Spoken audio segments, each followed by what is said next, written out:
Item hashtag, SCP-176. Object Class, Euclid. Special Containment Procedures, SCP-176 is contained on-site under the cover of industrial chemical contamination. Any civilians attempting to enter SCP-176 must be detained. Multiple high-speed cameras are set up within the observation room and linked to continuously running analysis computers. If any deviation is observed in the recorded sequence, all recorded data must be immediately backed up and senior staff notified. Description: SCP-176 is an abandoned chemical factory situated near data expunged. The building consists of a factory floor and an observation room on the second floor, separated from the main room by one-way mirrors. There are 3 entrances to the building. A 3-bay loading dock, whose doors have been welded shut. A ground-floor employee entrance. A second-floor observation room entrance, accessible via a metal staircase on the north end of the building. When the main building is entered via the loading dock or employee entrance, no anomalies are observed. Merely an empty room in severe disuse and disrepair with a small amount of metallic debris consistent with a stripped-down, abandoned factory. The inside staircase leading up to the observation room is missing and inaccessible, and so far every attempt to enter the observation room via the inside of the factory through the access door or windows has failed. When the observation room is entered via the second-floor outside door, a factory observation room consistent in disuse and disrepair to the rest of the building is found. However, when the factory floor is viewed through the observation room windows, the anomalous property of SCP-176 is visible.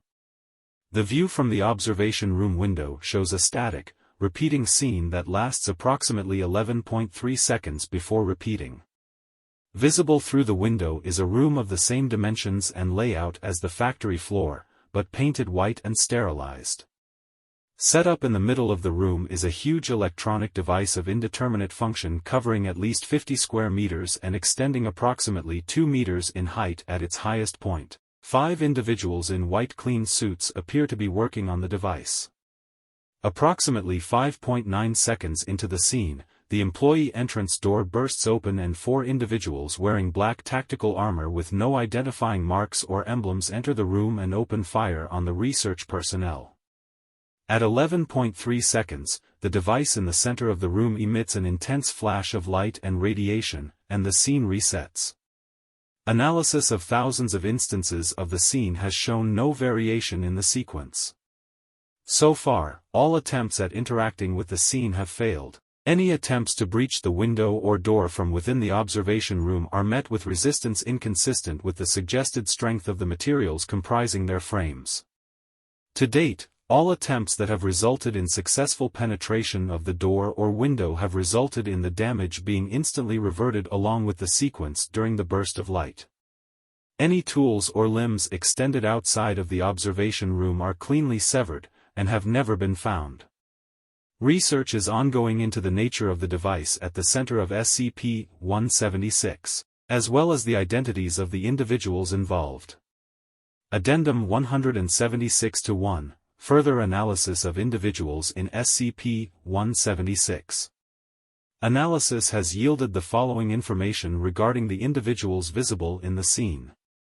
Unidentified Researcher Number 1, male Caucasian, approximately 40 years of age, with brown hair and green eyes. Stands in the southeast corner of the room, reading from a standing monitor. Hit 3 times in the chest by automatic fire at approximately 8.1 seconds and appears to be killed instantly. Unidentified Researcher Number 2, male Asian, approximately 35 years of age, with black hair and brown eyes. Stands to the left of Researcher Number 1, carries a clipboard with indecipherable writing on a notepad. Hit once in right shoulder at 8.0 seconds before dropping to the floor, out of sight behind the device. Unidentified Researcher Number 3, female Caucasian, approximately 40 years of age, with brown hair and amber eyes. Sits at a desk in the southwest corner of the room, working at a computer station. Is out of the line of sight when the gunfire begins, and takes cover under the desk. Appears to be reaching for a weapon of some sort shortly before the end of the sequence. Unidentified researcher number 4, male Caucasian, approximately 45 years of age, with brown hair and indeterminate eyes. Stands in front of the device to the northeast, with his back to the observation room. Shot twice in the head at 7.2 seconds, killed instantly. Unidentified researcher number 5, male, indeterminate. Stands in the northwest corner, mostly obscured. Presumably shot at approximately 7.8 seconds and drops down, out of sight. Unidentified assailant number 1, male, indeterminate, wielding a suppressed M4A1. Enters first, shoots researcher number 4 and researcher number 5, then moves towards the device. Unidentified assailant number 2, male, indeterminate, wielding a suppressed MP5N. Enters second, turns left and shoots researcher number 1 and researcher number 2, then sweeps towards the southeast.